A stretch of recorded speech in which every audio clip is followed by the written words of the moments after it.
Literate Educator Accreditation Relaunch.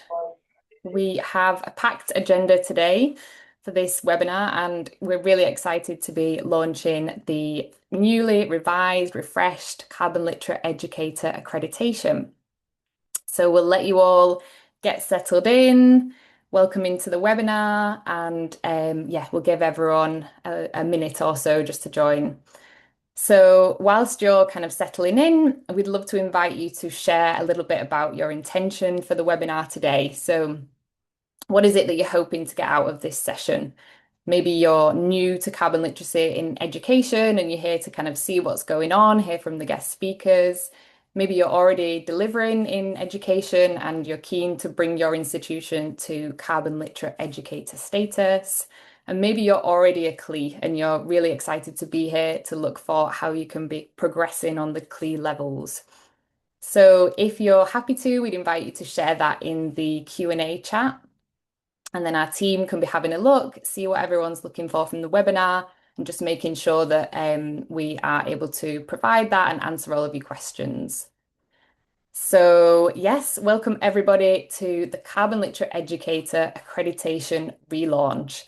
As I said, we're really excited to be relaunching the accreditation with you all today. We've been working really hard, listening to feedback from the community, and we've really revised the standard to make it accessible and inclusive for yourselves as educators. So we will get started on things today.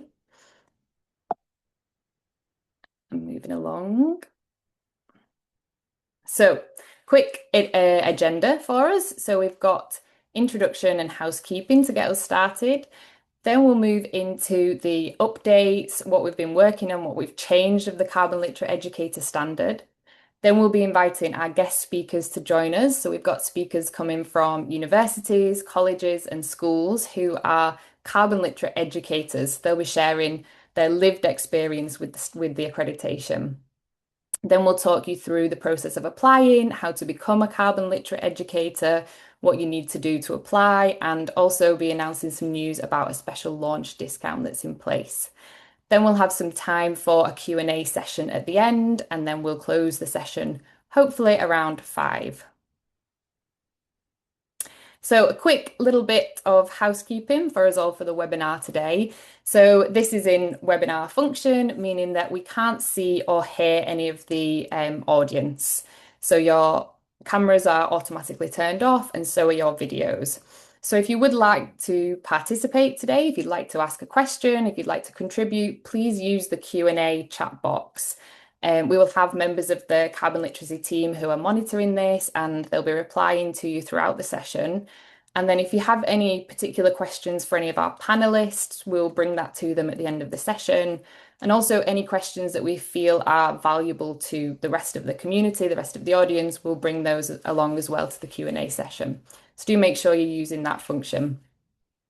And then this webinar is being recorded today. So if there's any bits that you want to go back and revise, then you'll have that resource available. Also, if any colleagues or any other people in education haven't been able to make it today, they'll be able to watch this back.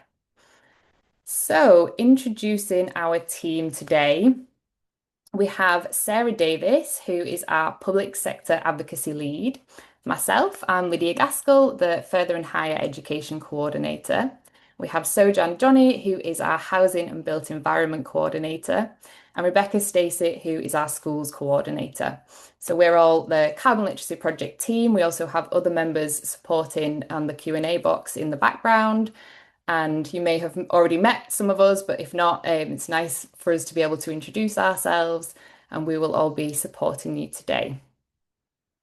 And as I said, we're really pleased to be joined by some guest speakers today. So we have Gabriella Daroczi, who has joined us from the Open University. Gabriella is a senior manager in corporate sustainability. We also have Jamie Joyce, who is climate change project manager and carbon literacy trainer at ACT Scotland. And we have Supriya Foster, who is PRISM cluster manager at South West College in Ireland. So you'll be hearing from all these speakers later on. And now I will hand over to Sarah, who'll be talking you through all about the updates to the Carbon Literate Educator Standard. Thank you very much, Lydia, and good afternoon, everybody. I hope you're all doing extremely well. So, I'm going to talk to you about what is the Carbon Literate Educator Standard and, of course, what changes we've made. So, first and foremost, the Carbon Literate Educator, or as we like to call it, CLE for short, because we love a good acronym here at the Carbon Literacy Project, is an accreditation which is to reward educators. And by educators, what we're referring to is the educational institutions. So it is open to different types of educational institutions, be that a school, a college, a sixth form, or a university. And isn't something whereby it's about individual certification. It's a recognition and a celebration of institutions that have embedded carbon literacy training across the institution. So I'm working with staff, I'm working with students, I'm working with leadership to make that institutional approach to sustainability and decarbonisation real. It is designed and has been designed for formal educational settings, and it is a 3-year accreditation, which means that if you were to become accredited this year in 2026, it would last you until 2029. However, you are able to upgrade within that time, but that's getting a bit too detailed for now. We launched the Carbon Literate Educator Accreditation back in 2024, and so far we've got 27 institutions that have joined us as carbon literate educators. They range from primary schools right through to universities. We have a medical school, and we also have universities based in Australia who are carbon literate educators. And one shout out as well to Barnsley College, who you may have heard us talk about before, but they have already achieved the gold status of carbon literate educator. You see, there are 4 different levels with the Carbon Literate Educator. We have bronze, which is about getting started, then silver, right through gold, and to platinum, which is our top level. Think of it as A star or distinction. So that is where we are at in terms of the Carbon Literate Educator. Now, it's been successful, but we have had a lot of feedback from our educator community. So we have 1 gold CLE at the moment, but many are at bronze. And in line with how we operate at the Carbon Literacy Project, one of our central aims is around action. So we've listened to the feedback and we've acted on it. And we're so excited to share what we've worked on and how we've updated the standard today, in the hope that it is going to be not just aspirational, but also attainable and accessible for a larger number of institutions to join this award, so that we can celebrate the incredible work that is being done across the education sector. So what's changed? Let's get into it. First and foremost, if you are already familiar with the CLE standard, you may remember that originally we had a couple of different targets in terms of the percentages that we wanted people to be trained in. So we want to have minimum percentages of students, staff, and leadership.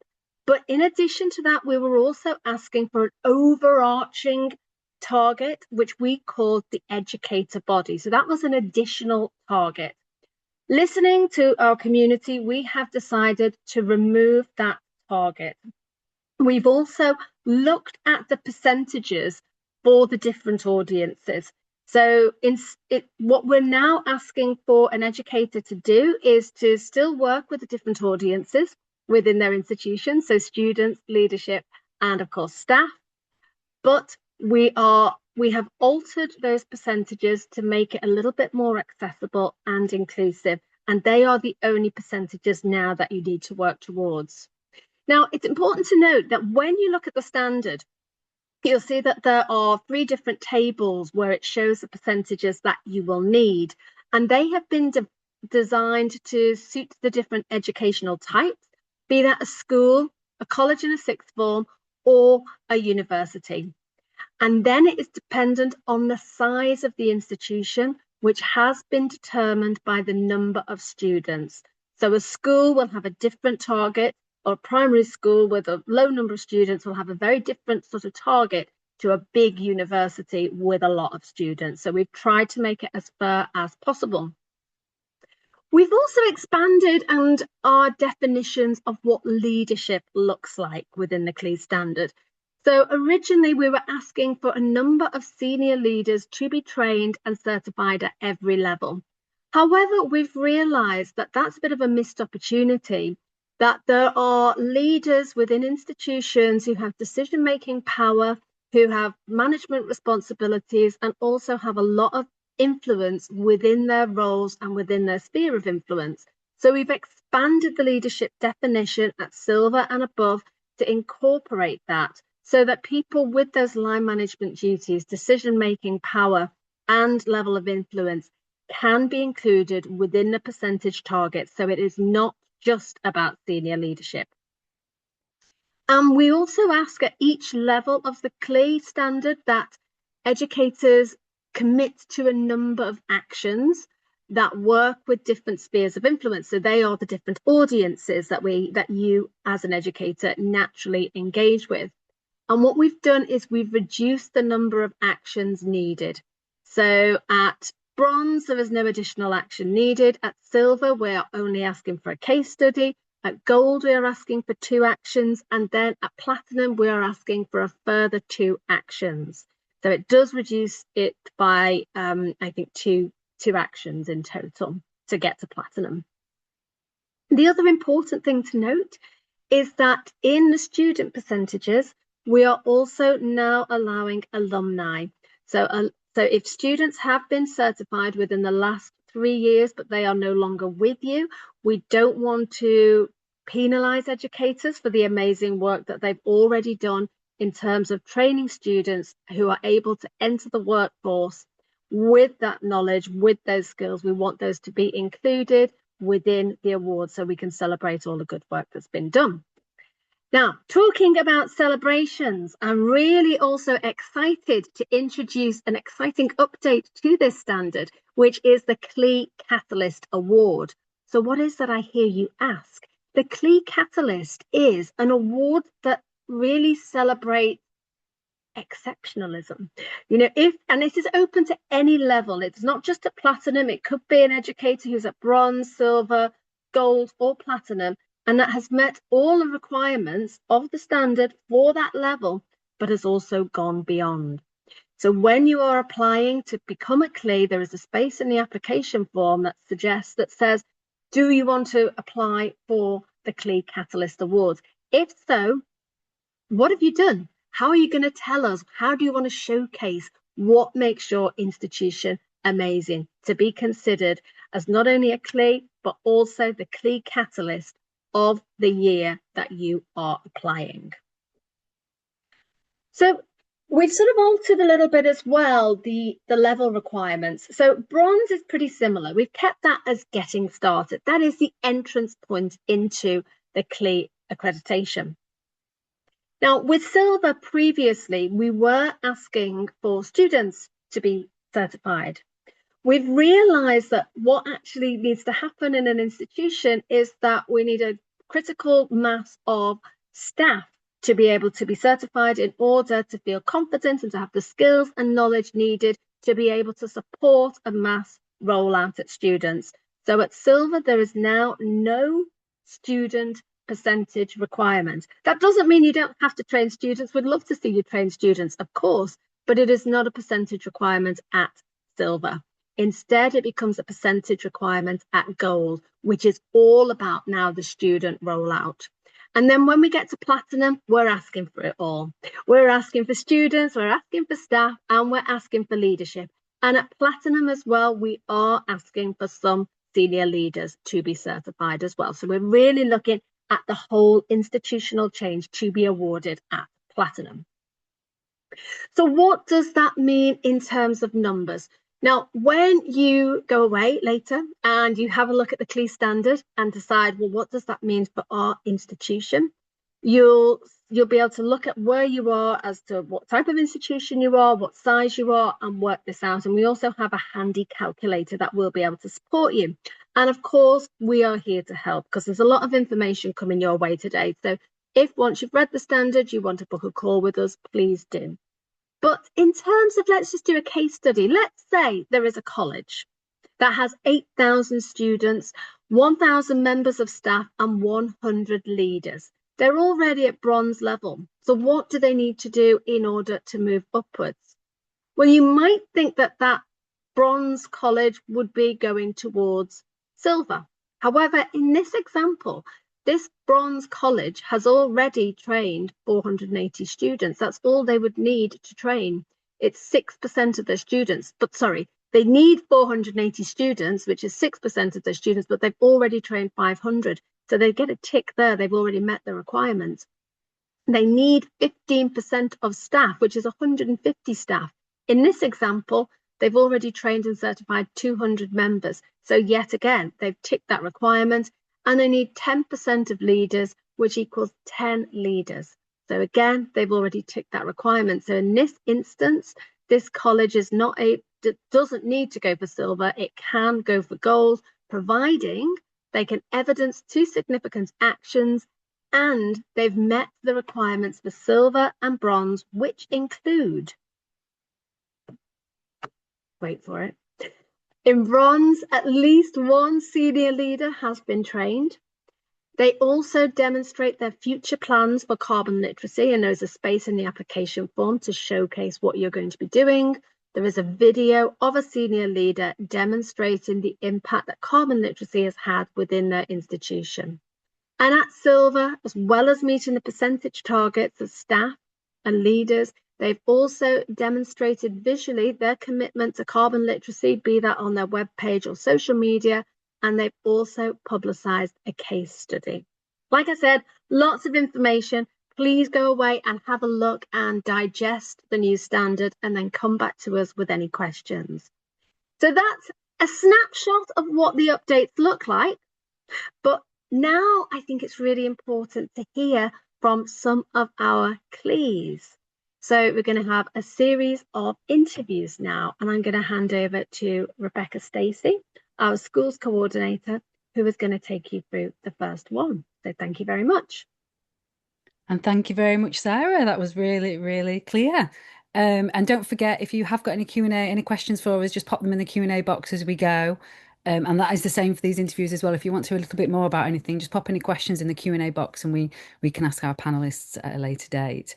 So I'm just going to have a small, brief chat with Jamie, and I'm really, really pleased to have a chat with you, Jamie, because we talk online and via LinkedIn all the time. So it's really nice to have a chat face to face with you. Well, and, not quite in real life. We'll get there one day. Jamie, do you just want to start by introducing yourself a little bit and telling us how you got started with carbon literacy, maybe your very first course that you did? How did you end up doing what you're doing with us?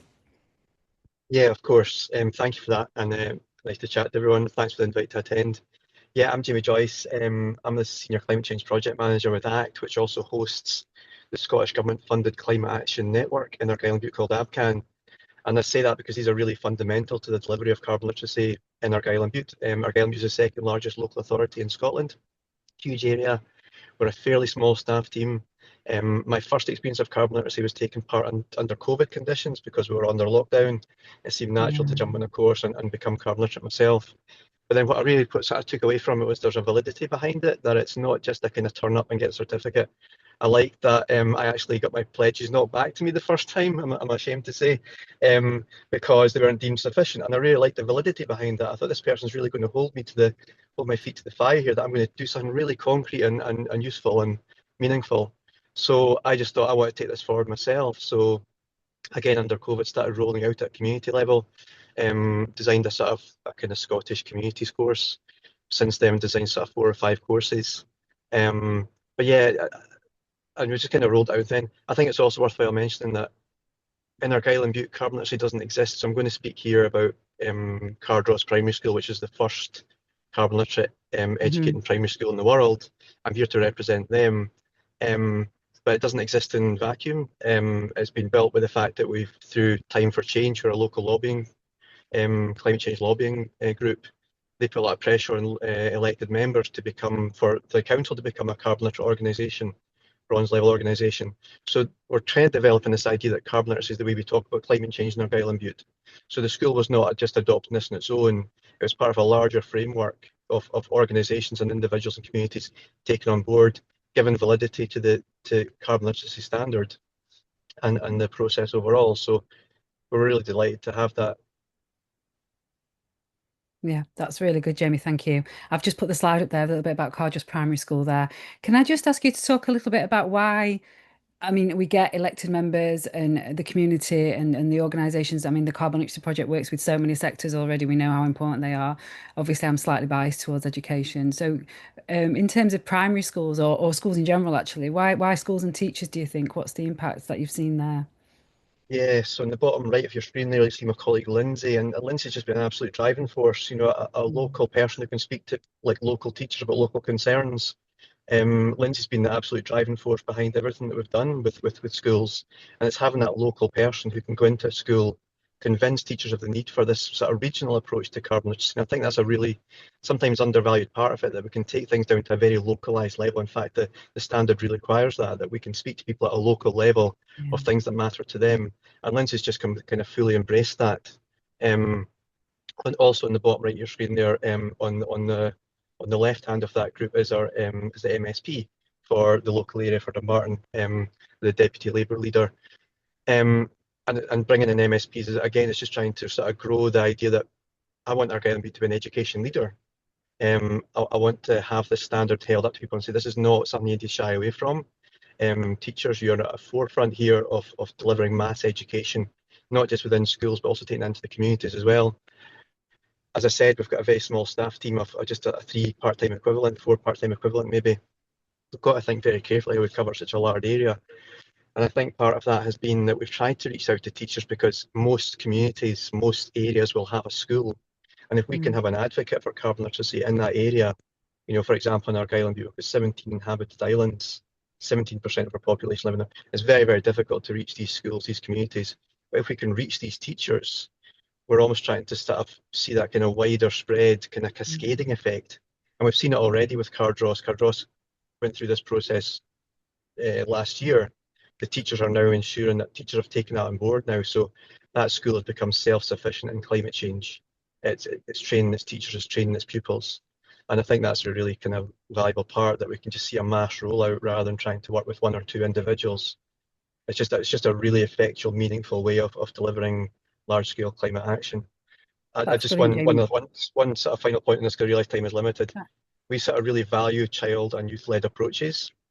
So being able to put sort of children at P7, which is young, people average sort of between 10 and 12, maybe 11-year-olds, is a lot to put on their shoulders. But we absolutely feel that we can drive that, and we've seen just a lot of success with that as well. So if there's anybody listening to the call today, should they take this into primary schools? Absolutely, you should. Yeah, no, that's fantastic, Jamie. Sorry, I just wanted to ask. I think it's really, it never occurred to me, possibly because of my city background, although I live quite rural now, that the geographical spread of schools could be that important. But you're absolutely right, aren't you? Yeah, the representatives in these geographical areas for you must be, in fact, Yeah, everywhere yeah, must just be really, yeah, a really good way yeah, to cascade it. That's great. yeah, yeah, I just wanted to mention because I know it comes up for me all the time, and it's something that other people may be thinking of. But I know you managed to get funding through the Scottish government. Is that right? Is that something yeah, that other is yeah. it All our another Scottish yeah. areas could represent? Yeah, so every area in Scotland has what's called a climate action hub, and that's Right. part of what we deliver it under at the moment. Many of the hubs, and there might be some people on the call today learning about this. I've certainly been contacted by a few hubs as well, looking at taking this forward, because the CLE for Cardross is a good exemplar of what can be done, and it's great to have these kind of other groups come in, tapping into what we've hopefully our own learning and experience. Mm. But yeah, the Scottish Government has funded every region, every local authority in Scotland with a climate action hub, and many of them are taking carbon literacy forward. Some are just starting their journey, some are much further down the line, but all the hubs kind of work together. So if we have developed resources or pioneered some work, we'll tend to share that within the network. It's a really efficient way of doing that. But the Scottish Mm. Government funded has enabled us to see the CLE process develop with Cardross. Brilliant, brilliant. We're nearly out of time here, Jamie. So just one very quick thing before I go. Of course. In terms of what's next for you guys, what are you thinking of? Any more Yeah, CLEs that we need to think yeah. about? We've Or got more training planned for teachers later this year. 2 more sessions planned for teachers. We've also got teachers coming from the rest of Scotland as well to attend that training. brilliant. But the school staff course has been revolutionary for us. It's just been phenomenal to have that validity, that is taken serious enough. I think it's just really, really useful. And what I'm asked for the Carbon Literacy project would be to keep being innovative. Love this idea of teachers training other teachers. It's a really Yeah, efficient way of having that mass rollout yeah, cascading effect. yeah. No. My apologies if I've talked too much, sorry. No, exactly. No, hey, we're right on time. We'll see how the others get on with this. We're setting a standard.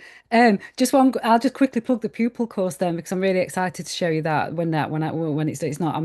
Yeah. I'm obviously not promising times just yet. We're still working, but yeah, I'm really excited to share that with you and see what you make of that. That would be brilliant.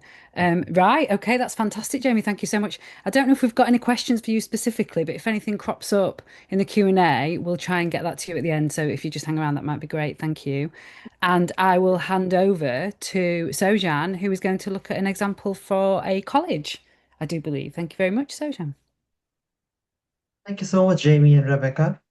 Now we'll be hearing from our next speaker, that's Supriya Foster, who is the PRISM Cluster Manager at Southwest College in Northern Ireland. Apologies for my voice.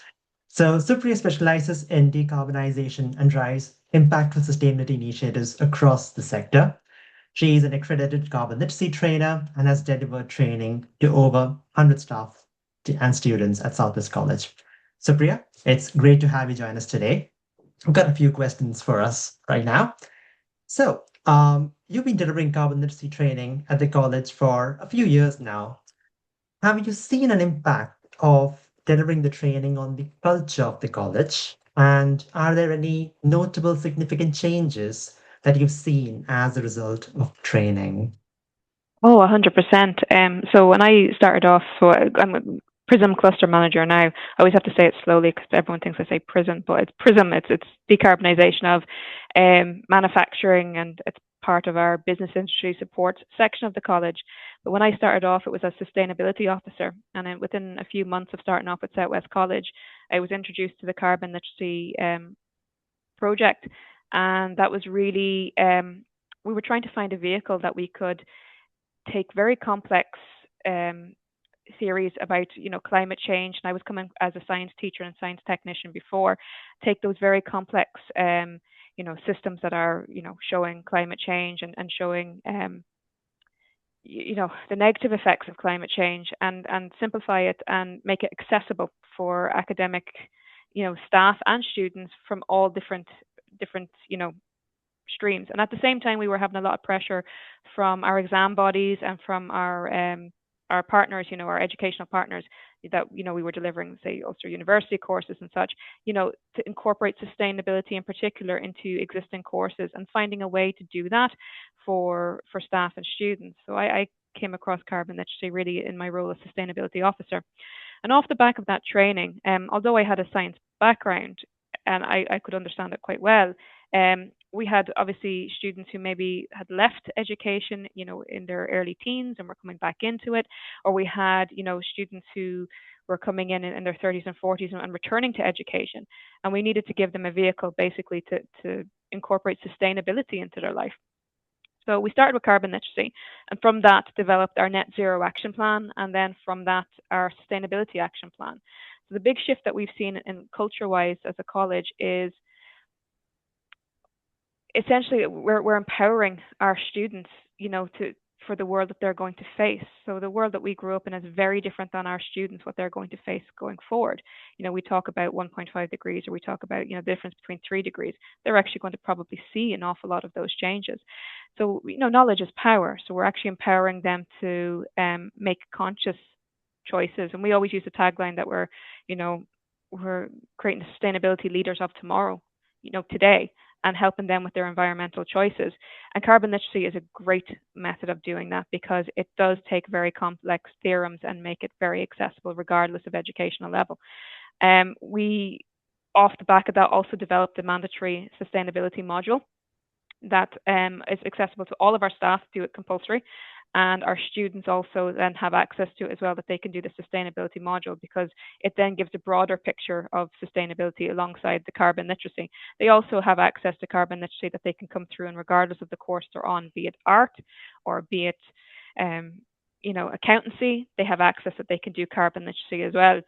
the big shift that we've seen is in the culture of the college and the students themselves.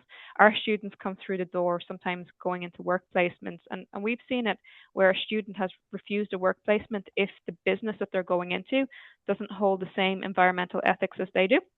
And it's a luxury that we probably didn't have 20 or 30 years ago, but they actually going forward are more environmentally conscious. And carbon literacy has really helped shift from what I would call, the rise of climate anxiety, which is, there's an awful lot of studies showing that, our next generation are really suffering from climate anxiety or eco anxiety, but it gives them the method and the tool that they can actually feel empowered, that they can make positive changes in their own lives that will then lead on to positive changes in their working world and their home life and moving forward into the future as well.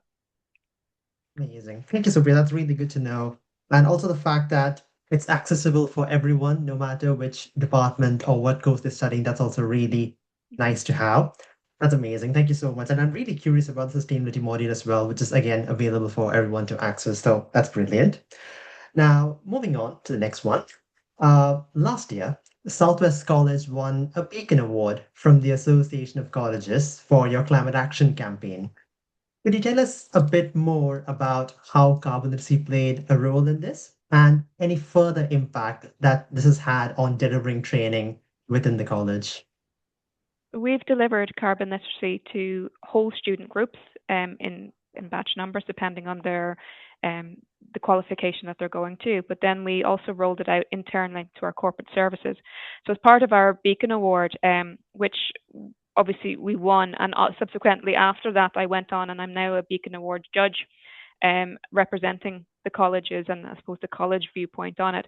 But we incorporated carbon literacy heavily as part of that because we took the tack that it wasn't just a case that there should be somewhat depending on your corporate service area, if it's beneficial to you or not. We took the tact as a college that actually sustainability is everyone's personal responsibility, but it should be at the core and one of our core values as a college. And it is. It's one of our 4 pillars as a college that sustainability is. How the difference, I suppose, whenever it came to the Beacon Awards judging at that time was that we had took our entire corporate services, our estates department, our IT department. We took all of our managers, our board of directors as well, our board of governors, and we put them all through carbon literacy. So that it was a case that we weren't just, offering a course or offering, an additional, education certificate, but actually we were embedding it into the culture of the college itself. So when the judging panel came, as part of that, they could see that we weren't just talking the talk, we were walking the walk as well. And they met, our IT department, they met our estates department. And one of the comments that they had made is that they had never seen, at that point anyway, a college that had incorporated carbon literacy not just into one part of, as an optional, but actually into the core of its corporate service side of operations. So we have a campus curriculum and, obviously our corporate services, are all separate, I suppose, strands, but also community as well. So we were offering this carbon literacy to all aspects of the college, but we were taking entire teams and putting them through at the same time so that they would then incorporate that into their running of their department. No one knows a department like the manager who's running it and their team. So it gave them a tool to decarbonize each of their respective areas. And it meant that our carbon savings as a college has been quite exponential, but also it meant that we could showcase not only what we were doing as a college, but actually the culture change that had happened over that time to the judges when they came, and it helped us, win that award. Amazing. That's brilliant. And again, once again, congratulations, Supriya, because I think Beacon Awards is often referred to as the Oscars of further education.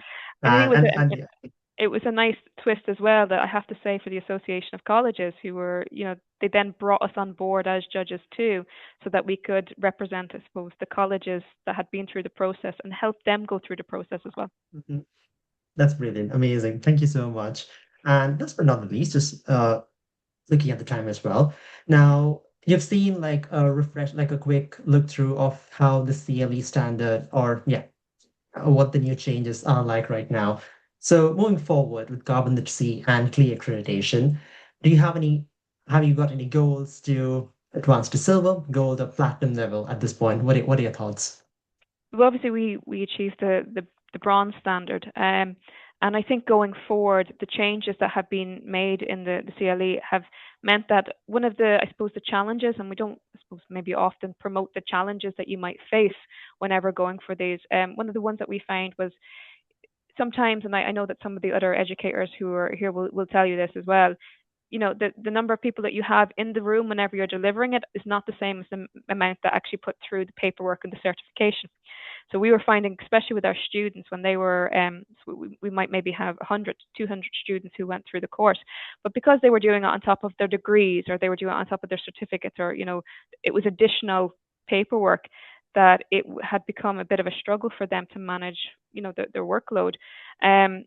So actually the changes in standard have, you know, the change in the accreditation standard has made it much more accessible, not just to ourselves. I know that there's people who are on this call as well as other colleges and institutions, that it's much more accessible, and therefore now we can look at, instead of looking for what would have been, I think when I went through the calculator on it, we would have had to be getting maybe 6,000-7,000 students through carbon literacy to get our silver award. It makes it much more accessible, and also the alumni as well, part of it, which, you know, it makes a huge difference. So now, to be honest with you, the silver award is much more accessible for us. We've also branched it out into, as you can see, I have the background there, you know, we segregate it out into, you know, Peace Plus as well projects, and we've incorporated carbon literacy in there as well. But that also incorporates SMEs who, when they step foot through our doors, are also students as well. So we can expand it out that our student bodies coming through is significantly more as well. Brilliant, amazing. Thank you so much, Supriya. And I'm really glad that we're able to make it more accessible for you and every other institution who are looking to get to the CLE accreditation. Amazing. Thank you so much for your time and your thoughts. So now I shall pass on to Lydia, who will be interviewing our next speaker. So over to you, Lydia. Thanks very much, so Jan. And yeah, just a quick reminder, if anybody has any questions for any of our speakers, do pop those into the Q&A chat and we will get to them at the end of this session. We're doing quite well on timing, so we might have quite a bit of time to get to some questions. So I'm very pleased to introduce Gabriella. Gabriella oversees key deliverables for the Sustainability Office, working collaboratively across the Open University to advance sustainability initiatives and projects. So we'll be exploring a little bit about how the Open University began their journey with carbon literacy, including creating their own course, and how they've recently achieved Carbon Literate Educator status. So welcome, Gabriella. Thanks very much for joining us. I'll bring up the next slide. So I know you wanted to have this to reference. I think probably a good place to start would be with the start of your journey at the Open University with carbon literacy. I know that all of our institutions get started in different ways. Maybe some people will have external training providers come in and get that first cohort trained. Some people will start off with delivering training internally. So I wondered if you could speak to us a little bit about how the Open University got started with carbon literacy. Yeah, of course. Thanks so much, Lydia, and thank you for having me on the panel today. I guess it's different, but not so much that the OU didn't have the time, the people, or the money to really introduce this at the time back in 2022. However, we managed to secure some funds from HEFQ at the time, Higher Education Funding Council for Wales, I think it's now MEDOR, who we got the funds from. And we also engaged SOS UK, Student Organising for Sustainability, which meant that we had a good guidance from the Carbon Literacy Project on how to develop our own training materials, but also SOS UK had some facilitators and trainers who's done this in the past. So with both of those support, we could engage some of our academics to use some of our own materials and develop a training that is 8 hours long, 4 hours self-study and 4 hours live training. And for the self-study, we used our own platform as well at the Open University that is accessible for both staff and students. So what we've done in the first year, it was a pilot loop. So we used SOS UK services, their facilitators, to deliver training we started off actually with some of our senior members, team members, And every time we deliver the training, we have asked for detailed feedback, both on day, time of delivery, style of delivery, activities, both on the self-study materials and live training. And we just kept improving. So the first 6 to 12 months, it was almost like a pilot, mostly with our staff, before we then launched to our students as well. The following 2 years, we then had a training that worked, both self-study, online materials, and we engaged change agents then, because we still haven't had our own facilitators to deliver the training. And this is how we worked up our numbers, both in staff and students. And you can see on the slide here, and I think it's a fair expectation that we recorded all the expression of interest, which was in 1,600 or so. And the people who can actually make the live training. So all those 1,600 people, it's not all lost because they all had access to our self-study materials.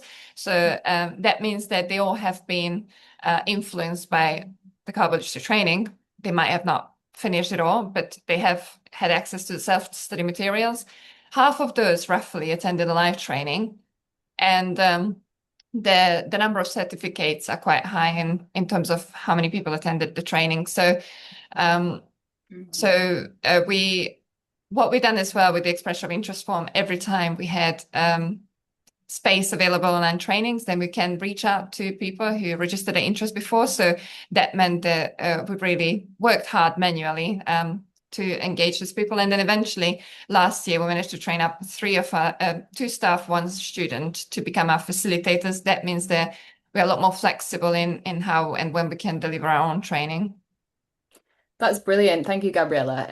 Yeah, it's really interesting to hear about your journey. And yeah, like I said, a lot of institutions, they'll take different approaches, but especially with yourselves kind of developing your own course, I know that obviously the Open University probably works in a little bit more of a unique way compared with other universities.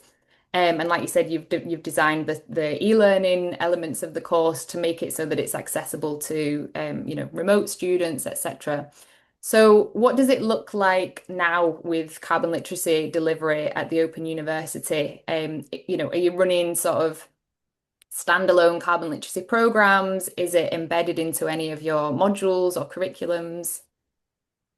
So unfortunately not, but this is where carbon literacy training becomes so crucial for us, because sustainability isn't part of the mandatory induction of our staff or students, but we can include this in people's CDSAs, and some units where our staff are quite passionate about sustainability, they might suggest this to new joiners. And we also have a student union environmental working group who can then suggest this training to students who are interested in sustainability. At the moment, we are at the point where, actually in the slide, we've got now 4 trainers. So we're trying to train up even more facilitators so we can offer this to our sister educational organizations. We have run a few sessions for Belfast Met. That's why they are on the slide as well. MK College in Milton Keynes. We actually offered a few sessions to Worcester College as well for all their staff and students. So we are now, offering being a lot more flexible with our courses. Brilliant. Yeah, that's great to hear as well. It's always interesting to see where an institution has taken carbon literacy beyond and who they've started to work with externally. So that's great. That's really kind of a driving force for change within the community. And just a last question-ish on the Open University becoming a carbon literate educator. Obviously, you achieved bronze status sort of towards the end of last year. Has that had any sort of significant impact on how carbon literacy is perceived at the university? Was that something that was celebrated? Is that supported with kind of catalyzing the work? I think so. It gave us a good reason to talk about it. It's been, a lot of work, and I'm pretty sure one of my colleagues is on a call as well today. It's a lot of manual work. We've got a separate email account set up just for carbon literacy inquiries, and putting through the pledges, getting the certificates. So to get to this number, over 600 people certified, it has been a lot of manual labor. So it was a great opportunity for us to talk about numbers, and also to use this as an opportunity to engage different units, especially our staff, to say there should be a certain percentage of your staff that should be really trained up on carbon literacy. And I think we might have previously, or it was part of the question around strategy. So what we do now at the end of the carbon literacy training, we offer students the opportunity to engage with the student union's environmental working group so they can be part of it with their organizational pledge.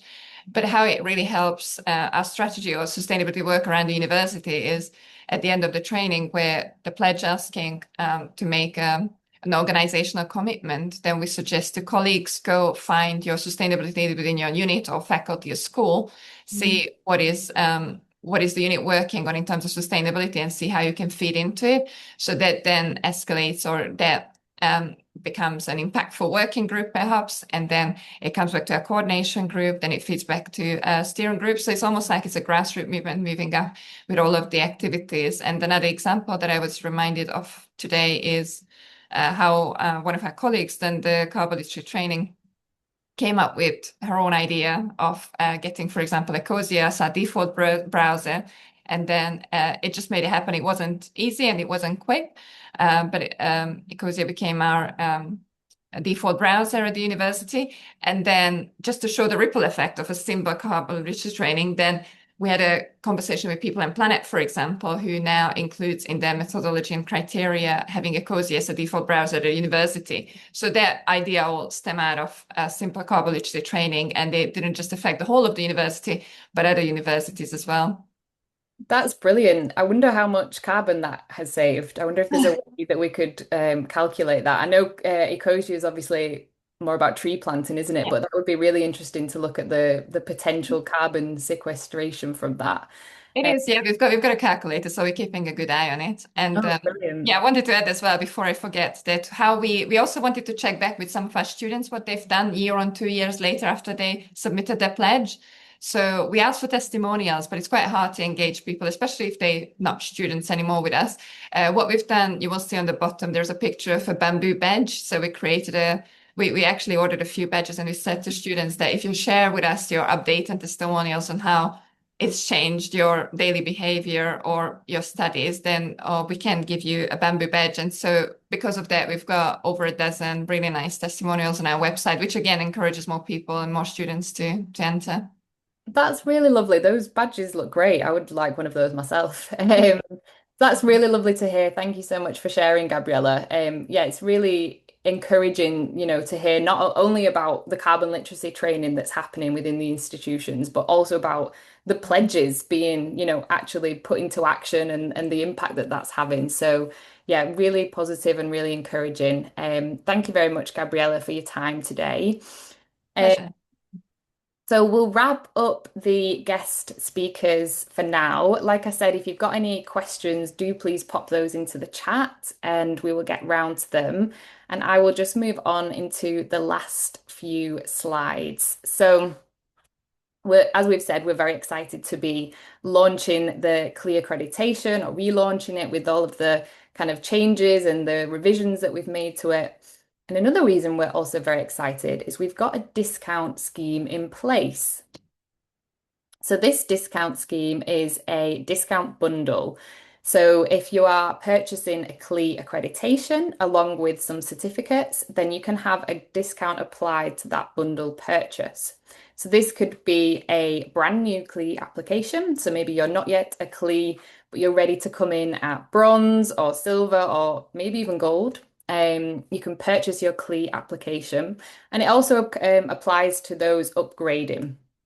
So any of our current CLE institutions, whatever level you're at, if you're looking to upgrade, then you can also take advantage of this discount.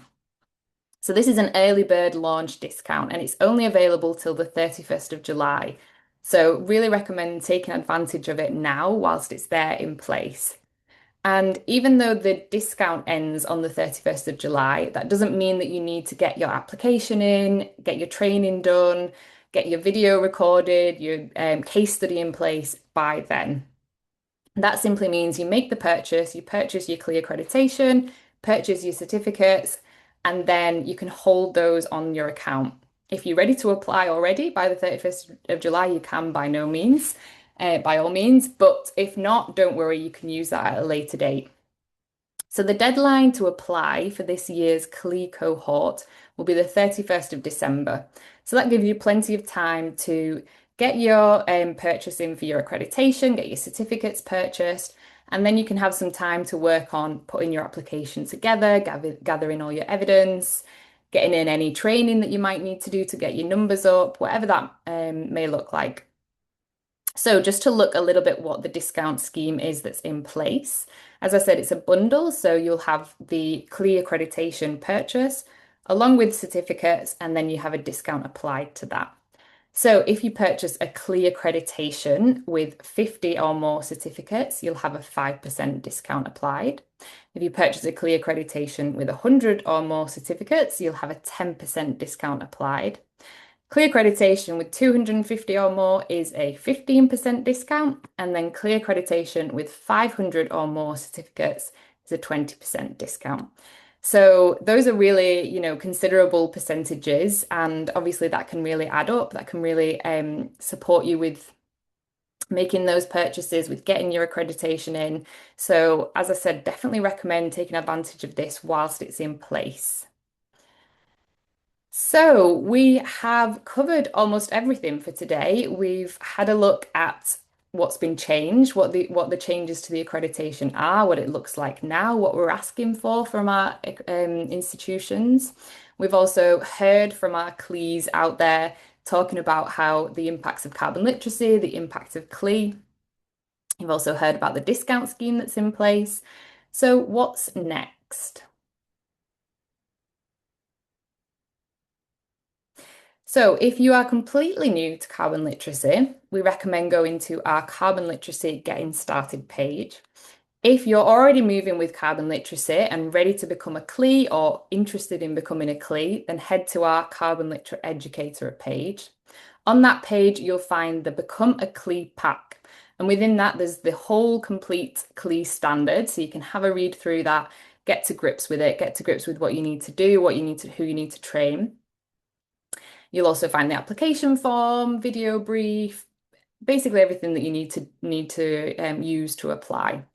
Then you can get in touch with us at carbonliteracy.com.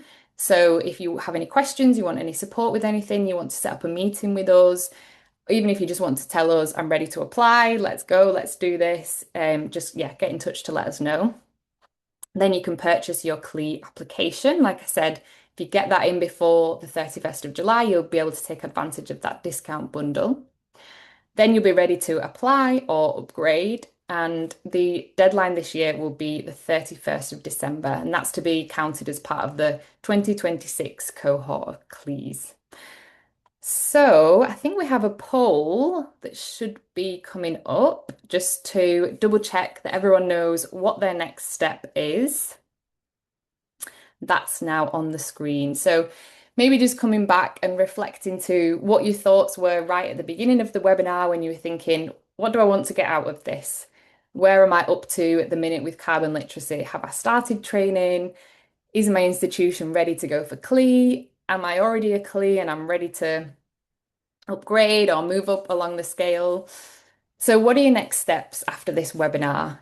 Are you going to find out some more about carbon literacy? Are you going to explore the CLE page? Will you be contacting us to speak with us? Are you ready already to apply or upgrade? And will you be taking advantage of the relaunch discount? So I think we've got some responses coming in already. That's brilliant. Whilst that is coming in, I will, yes, just move on to the next slide. So we've got approximately 7 minutes till the end of the webinar. We may run over slightly in the Q&A session, but we'll move on now into the Q&A.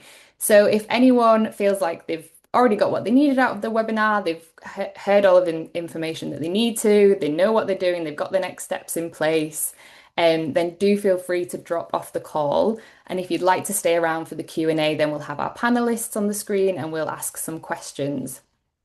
And if you are dropping off the call, just to say thank you very much for joining us today. Thank you for taking the time to learn all about the CLE accreditation. Thank you also to our speakers and the team. we're really excited about the relaunch of this accreditation as we really think it will be give much more institutions an opportunity to access it, and for us, much greater opportunity to be able to celebrate the institutions out there doing really brilliant work with carbon literacy, but also, beyond with climate action. So thank you very much for joining us today.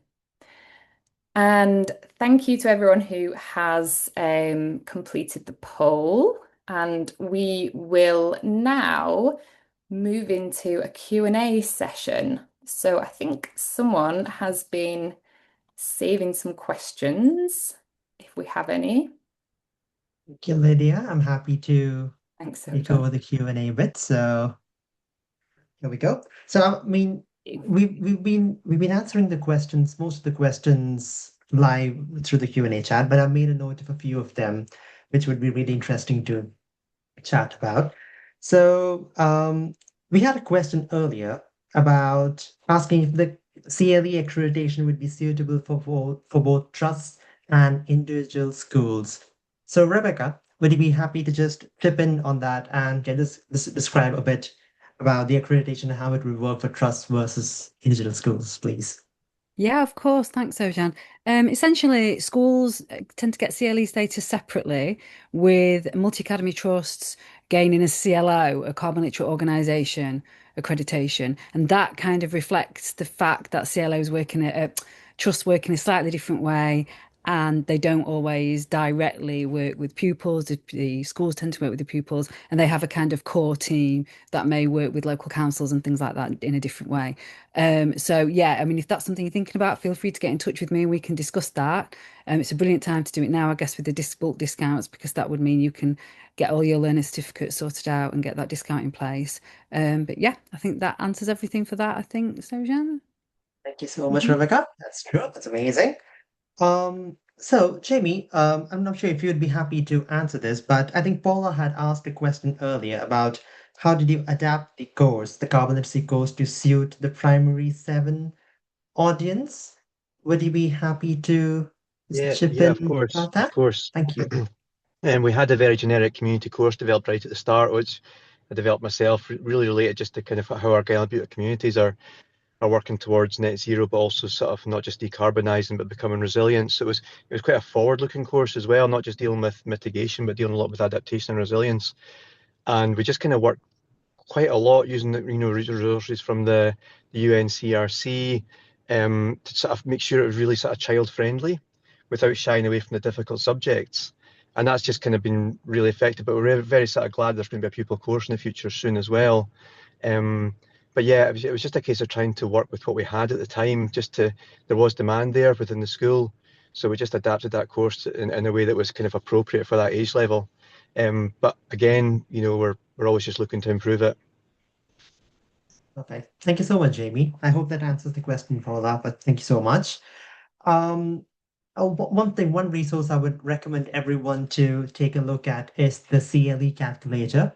So when you download the CLE pack, feel free to have a play around by entering the number of staff, the students, we have the leadership audience size, and that'll give you a good idea with what requirements you would need to meet, whether you qualify for silver levels, gold, or platinum, for example.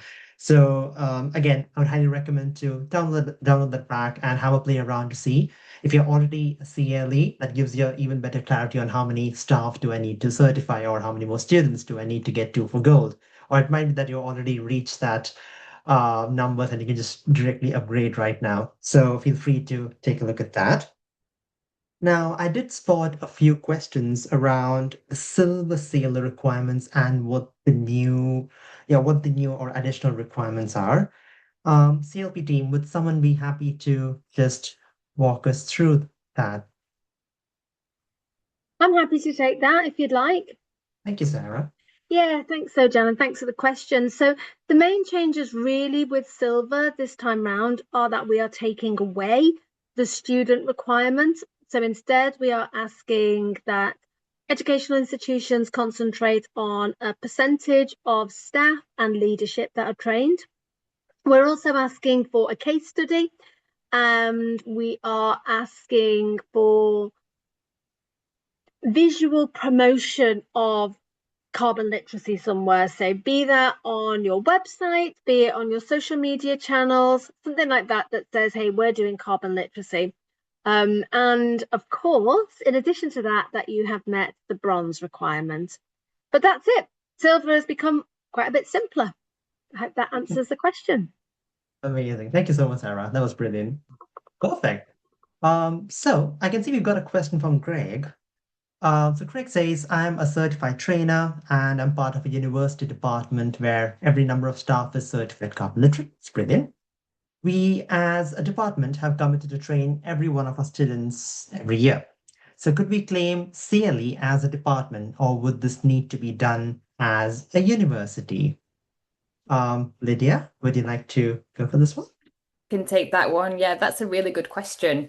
Yes, is the answer. You can go for CLE as a department. In fact, we already have Bristol Medical School. Do we have another one? Maybe we have another one. We have actually a few. Yeah, Uni of Derby Business School, and then a couple of the business schools in Australia as well. Yeah, Swinburne and yep. Deakin Business School and maybe Swinburne. Yes. So yeah, interesting, a lot of business schools. But yes, absolutely, you can apply as a department. So I think that helps to make the levels a lot more accessible as well, and it's kind of more of a focused training. So yes, please feel free to apply for CLE as a department. It's also great to hear about your commitments to carbon literacy, where you're planning to train every member of staff as certified carbon literate. That's really, really impressive. So yeah, if you have any more questions on specifics, on the exact percentages, etc., then just get in touch with us. So yeah, hope that answers your question. Thank you, Lydia. And last but not the least, we have this question from Casey. So I'm going to open this question for everyone. So I am currently asking IT to swap us to Ecosia. So yeah, the search engine. I'm not sure how much it actually helps. Has anyone got something I can add to my proposal, please? So does anyone have any stats or any numbers of switching to Ecosia? Gabriella? Yes, definitely. If you would like to drop us an email, or Evermore is my colleague who was leading on that, and she's in the chat. She might have posted already a link in there. But yeah, feel free to email sustainability@open.ac.uk and we'll share with you what we've got ready. Amazing. Thank you so much. That's, I think, sustainability@open.ac.uk. So Correct. perfect. Thank you so much. Thank you so much for the question, Casey. But that's it, to be honest, in terms of questions. It looks like we've answered everything. And yeah, that's brilliant. It's amazing. Once again, thank you so much, everyone, for joining us today. I hope you found the session informative, and we look forward to seeing a lot of new and upgraded CLE applications. Again, any questions around the applications, the process, or the numbers, don't be shy. Feel free to reach out to us either at cle@carbonliteracy.com or fhe@carbonliteracy.com email addresses. Amazing. And with that, I'll draw the session to an end. Thank you so much, everyone, and have a nice rest of your evening.